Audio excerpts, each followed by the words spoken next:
नमस्कार, मी लतिका महाराष्ट्र रेसिपीमध्ये मी तुमचं स्वागत करत आहे। आज आपण आंबट, गोड आणि तिखट अशी शेवग्याच्या शेंगाची भाजी बघणार आहे। पण त्याआधी चॅनलला सबस्क्राइब करा आणि बेल आयकॉनवर क्लिक करा। त्यासाठी लागणारे साहित्य ह्या 3 शेंगा आहेत बघा, अशा जाड प्रमाणात घ्यायच्या बघा। मी कापून घेतलेले, साईडच्या अशा शिरा वगैरे काढून घ्यायच्या आणि 2 ते 3 पाण्याने मी स्वच्छ धुतलेले आहेत। हे मोठे 2 कांदे आहेत बघा, उभे कापून घेतलेले आहेत। लसूण आणि आलं टेचून 1 चमचा घेतलेला आहे। फोडणीसाठी कढीपत्ता आहे, थोडासा गूळ आहे, कोथिंबीर आहे आणि मी चिंच भिजत घातलेली आहे बघा। तो काय अशी चिंच भिजत घातलेली आहे, तिचा पूर्ण रस काढून घेणार आहे। चवीप्रमाणे मीठ घ्यायचं। आपल्याला लागणारे जिरे, मोहरी, थोडासा गरम मसाला पावडर, जिरे धने पावडर, लाल मिरची पावडर, हळद, हिंग आणि फोडणीसाठी तेल।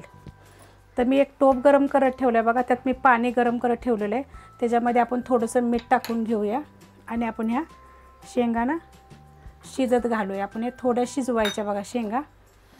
आता बघा मी ह्या गॅसवरनं दुसरीकडे ठेवते टोप उतरून। आपण इथं कढईमध्ये बाकीचं साहित्य बनवायला घेऊया। हे बघा मी दुसऱ्या गॅसवर टोप ठेवलेला आहे। आपण ह्याच्या शेंगा शिजत ठेवूया आणि इकडे मी कढई गरम करत ठेवलेली आहे।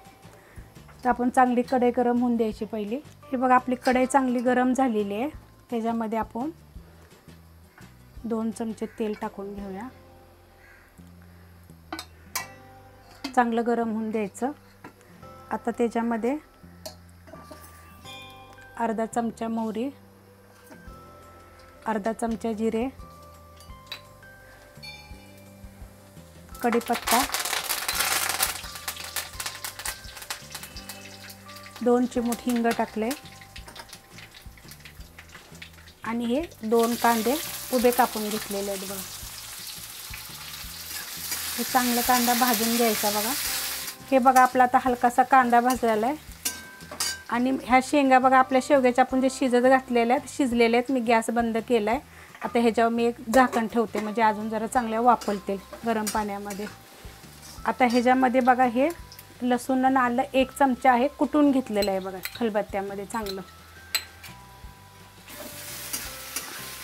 आता पण हे पण ह्याच्यामध्ये भाजायचं चांगलं। हे बघा आता आपला कांदा भाजलेला आहे। आता ह्याच्यामध्ये बघा थोडीशी हळद टाकणार आहे, अर्धा चमचाला पण कमी आहे। अर्धा चमचा गरम मसाला पावडर, अर्धा चमचा धने जिरे पावडर, हे मिक्स करून घेते। गॅस थोडा बारीक करायचा। आता ह्याच्यामध्ये बघा 1 चमचा लाल मिरची पावडर आहे, तिखटवाली आहे, तुमच्या तिखटाप्रमाणे कमी जास्त टाका।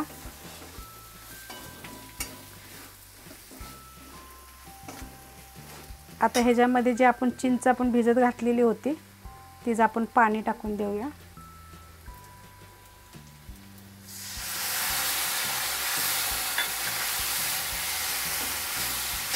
आता ह्याच्यामध्ये बघा हा गूळ आहे बघा, लगे फुटतो असा गूळ, थोडासा गूळ टाकायचा। एकदम ही भाजी चवीला छान लागते।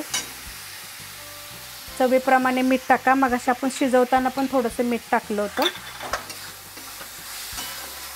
आता ह्याच्यामध्ये बघा आपल्या ह्या शेंगा शिजलेल्या आणि थोडंसं पाणी दोन्ही मिळून टाकून घ्यायचं। आणि शेवग्याच्या शेंगा कशा जाड असल्या पाहिजे, त्या मासाळू शेंगा अशा। हे बघा आता ह्याला कसं अशा मास आहे अशा, तर सुकी भाजीनं छान लागते बघा तशी। कारण ह्यात पाणी जर थोडंसं ठेवलं ना तर आणि चवीला चांगलं लागतात। ह्याच्यामध्ये बघा देशी कोथिंबीर आहे, कोथिंबीर खायला फुलं आलेली आहे ती, मी थोडी जास्तच टाकते कोथिंबीर। हे बघा आता गॅस एकदम मी बारीक केलेला आहे।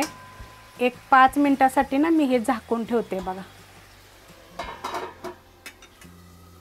हे बघा मी 5 मिनिटं झाले मी शिजवून ठेवले, झाकण ठेवलं होतं।